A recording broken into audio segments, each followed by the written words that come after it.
नमस्कार, आप देख रहे हैं नेक्स्ट 9 न्यूज और मैं हूं आपके साथ मेघा। हमारे खास प्रोग्राम सियासी सच जनता तक में आप सभी का स्वागत है। सियासी सच जनता तक में आज हम आपको राजस्थान लेकर चलेंगे। देखिए, राजस्थान में राज्यसभा की सीटों को लेकर आज वोटिंग हुई है। क्रॉस वोटिंग का जो खतरा है वो आखिर तक कांग्रेस पर मंडरा रहा था। मुख्यमंत्री अशोक गहलोत को डर बार बार ये सता रहा था कि कहीं बसपा या सपा या किसी और दल का कोई विधायक क्रॉस वोटिंग ना कर दे, क्योंकि ये राज्यसभा चुनाव जीतना अशोक गहलोत के लिए काफी ज्यादा जरूरी रहे। तो अशोक गहलोत ने सबसे पहला वोट खुद ही डाला। इसके बाद बसपा के 6 विधायकों से उन्होंने वोट कास्ट कराया। अशोक गहलोत ने कुल मिलाकर आज अपने बयानों से ये साबित कर दिया कि वो सचिन पायलट को अपना विकल्प समझते ही नहीं है। अशोक गहलोत ने साबित कर दिया कि वो समझते ही नहीं हैं कि सचिन मुख्यमंत्री पद के लिए उनका विकल्प हो सकते हैं। वहीं अगर बात सचिन पायलट की करें तो सचिन बीते दिनों कांग्रेस चिंतन शिविर के बाद जरा शांत हो गए थे। जो सचिन पायलट अशोक गहलोत पर कई तरह के सवाल उठा रहे थे, गहलोत सरकार पर सवाल उठा रहे थे, उनकी नीतियों पर सवाल उठा रहे थे, उनके काम पर सवाल उठा रहे थे, उनके वादों पर सवाल उठा रहे थे, वो सचिन एकाएक पूरी तरह से शांत हो गए। सचिन पायलट की इस चुप्पी के मायने कई तरह से निकाले जा सकते हैं। देखिए, एक इंसान चुप हो जाता है और दूसरी खामोशी वो होती है जो तूफान से पहले आती है। अब सचिन की खामोशी को क्या समझा जाए? पार्टी के साथ तालमेल बैठा लिया है या पार्टी के खिलाफ कोई बड़ा फैसला ले सकते हैं? क्योंकि हाल ही में हार्दिक पटेल ने कांग्रेस छोड़कर भारतीय जनता पार्टी का दामन थामा है।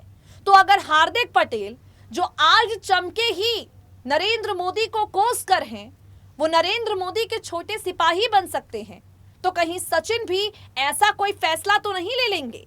ये सवाल, ये डर कांग्रेस के नेताओं को हर लम्हा सता रहा है। लेकिन सचिन पायलट ने राज्यसभा चुनाव के बाद मीडिया से बातचीत करते हुए अपना रुख साफ कर दिया है। सचिन ने बता दिया है कि वो बीजेपी के साथ या कांग्रेस के खिलाफ जाने पर विचार कर रहे हैं या नहीं। राज्यसभा चुनाव में अपना वोट कास्ट कर देने के बाद पत्रकारों के साथ सचिन पायलट ने बातचीत की। अब हम आपके सामने एक रिपोर्ट पेश करने जा रहे हैं। इस रिपोर्ट में आपको सचिन पायलट का बयान सुनाएंगे और साथ ही हार्दिक का हाथ थामने के बाद क्या सचिन इस तरह का कोई बड़ा उलटफेर राजस्थान में कर सकते हैं? इस सवाल पर भी पायलट क्या कुछ कहते हैं, सुनिए। गुजरात कांग्रेस में बड़ा फेरबदल उस वक्त हुआ, गुजरात कांग्रेस को बड़ा झटका उस वक्त लगा जब हार्दिक पटेल भारतीय जनता पार्टी में शामिल हो गए। हार्दिक पटेल के बीजेपी में शामिल हो जाने के बाद ये चिंता कांग्रेस हाईकमान को सताने लगी कि कहीं चिंगारी आग बनकर राजस्थान ना पहुंच जाए। भाजपा में शामिल होने से ठीक पहले हार्दिक पटेल एक इंटरव्यू देते हैं और इस इंटरव्यू में खुले तौर से आवाज उठाते हैं, सवाल उठाते हैं सचिन पायलट को लेकर। हार्दिक पटेल ने सवाल उठाए और ये कहा कि कांग्रेस सचिन पायलट का अपमान बार बार कर रही है। राजस्थान से लेकर गुजरात तक के नेता सचिन पायलट के साथ जो कुछ भी हो रहा है उसके अन्याय को समझते हैं, लेकिन आवाज नहीं उठाना चाहते। अपने इंटरव्यू में हार्दिक ने ये तक कह दिया कि गुजरात कांग्रेस के नेता सचिन पायलट का मजाक उड़ाते हैं और सचिन का मजाक उड़ाते हुए सचिन के खिलाफ बयानबाजी देते हैं, लेकिन मन ही मन जानते हैं कि सचिन की ताकत क्या है। अब इन सबके बीच में हार्दिक पटेल के इस बयान के बाद सचिन पायलट के समर्थकों ने ये कहना शुरू कर दिया कि अब सचिन को भी हार्दिक पटेल की तरह भारतीय जनता पार्टी में शामिल हो जाना चाहिए। सचिन पायलट को भी हार्दिक पटेल की राह पर चलते हुए बीजेपी का दामन थामकर अपने राजनीतिक भविष्य को उज्जवल करना चाहिए। कहने वाले लोग सचिन को कई तरह के सलाह देते हैं, कई तरह के मशवरे देते हैं, लेकिन सच तो ये है और जानने वाली बात भी ये है कि सचिन का अपना मन क्या कहता है। आज राजस्थान में राज्यसभा चुनाव थे जिसे लेकर मतदान हुए और मतदान के बाद सचिन पायलट ने अपनी स्थिति साफ कर दी। अपना मतदान करने के बाद सचिन पायलट ने मीडिया के सामने साफ साफ बता दिया कि उनका झुकाव भारतीय जनता पार्टी के प्रति है या वो अब भी कांग्रेस के साथ ही रहना चाहते हैं। मीडिया के साथ बातचीत में सचिन पायलट ने अपने सारे पत्ते खोल दिए और साफ तौर पर बता दिया कि आखिर वो करना क्या चाहते हैं और अपने राजनीतिक भविष्य को लेकर किस पार्टी के साथ आगे बढ़ना चाहते हैं। वोट डालते ही सचिन पायलट क्या कुछ कहते हैं, सुनिए जरा। देखो, भाजपा कुछ मर्जी कहती रहे, लेकिन हम सब जानते हैं कि ये राज्यसभा के चुनाव शुद्ध रूप से संख्या बल पर निर्धारित होते हैं। ये अफवाहों पर या क्लेम पर या प्रलोभन पर कोई समझ नहीं होता। हमारा जो कैंडिडेट्स हैं वो हमारे विधायकों की जो स्ट्रेंथ है उसके आधार पर आला कमान ने यहाँ पर भेजे थे, और तीनों कैंडिडेट, मैं फिर रिपीट करना चाहता हूँ, हमारे तीनों कैंडिडेट अच्छे वोटों के साथ जीत कर जाएंगे और राजस्थान की आवाज़ को बुलंद करेंगे दिल्ली के अंदर। और सुप्रीम कोर्ट तक आज जो राज्यसभा के चुनाव हो रहे हैं, हम सभी जानते हैं क्यों हो रहे हैं। अधिकांश राज्यों में ये चुनाव बिना कंटेस्ट के होते हैं, क्योंकि जिस पार्टी के पास जितना संख्या बल है उसके आधार पर अपने उम्मीदवार खड़े करते हैं। कि कुछ राज्यों में भाजपा ने जितनी उनकी स्ट्रेंथ थी उससे ज़्यादा लोग खड़े करे हैं। आज राजस्थान में चुनाव है 4 सीटों पर, और यहाँ पर कांग्रेस ने 3 उम्मीदवार खड़े करे हैं। भाजपा ने 1 उम्मीदवार खुद का खड़ा किया है और 1 कथित रूप से निर्दलीय है, लेकिन वो भाजपा के ही 10 विधायकों ने उनका समर्थन किया उनके नामांकन में। कांग्रेस के पास हमारे खुद के विधायक, हमारे सहयोगी दलों के विधायक और हमारे निर्दलीय जो हमारे को समर्थन कर रहे हैं पिछले 3.5 साल से, उन सबकी संख्या बल मिलाकर 125 से ज़्यादा होती है। और अब जब मतगणना होगी शाम को, तो मुझे लगता है कि जितनी हम लोगों को उम्मीद थी उससे ज़्यादा वोट हम लोगों को मिलेंगे, और हमारे तीनों प्रत्याशी मुकुल वासनिक जी, रणदीप सुरजेवाला जी और प्रमोद तिवारी जी अच्छे बहुमत के साथ, जितना हम अनुमान लगाते हैं उससे अधिक मतों के साथ जीत कर जाएंगे।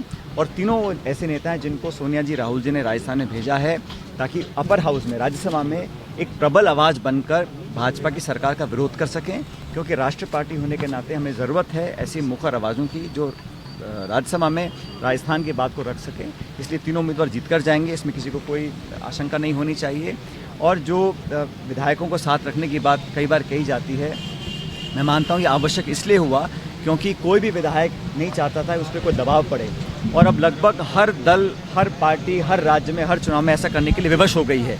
ये परंपराएं पहले नहीं थी, लेकिन दुर्भाग्यवश ऐसी स्थिति पैदा हुई है पिछले 5-7 सालों में देश में कि अनावश्यक दबाव बनाया जाता है। तो अपनी इच्छा से सब विधायक ने ये चाहा कि हम इकट्ठा रहें। हम सब इकट्ठा रहे, 5-6 दिन उदयपुर में, कल जयपुर आ गए थे, लेकिन अच्छे माहौल में एकजुटता से सभी विधायकों ने अपना वोट आज वो कास्ट कर रहे हैं। शाम तक मतगणना हो जाएगी और राजस्थान में कांग्रेस की तीनों हमारे उम्मीदवार भारी मतों से जीत कर जाएंगे। बीजेपी जो एजेंसीज हैं, वो इनकम टैक्स है, ईडी है, सीबीआई है, तमाम एजेंसीज का खुलकर अब दुरुपयोग हो रहा है।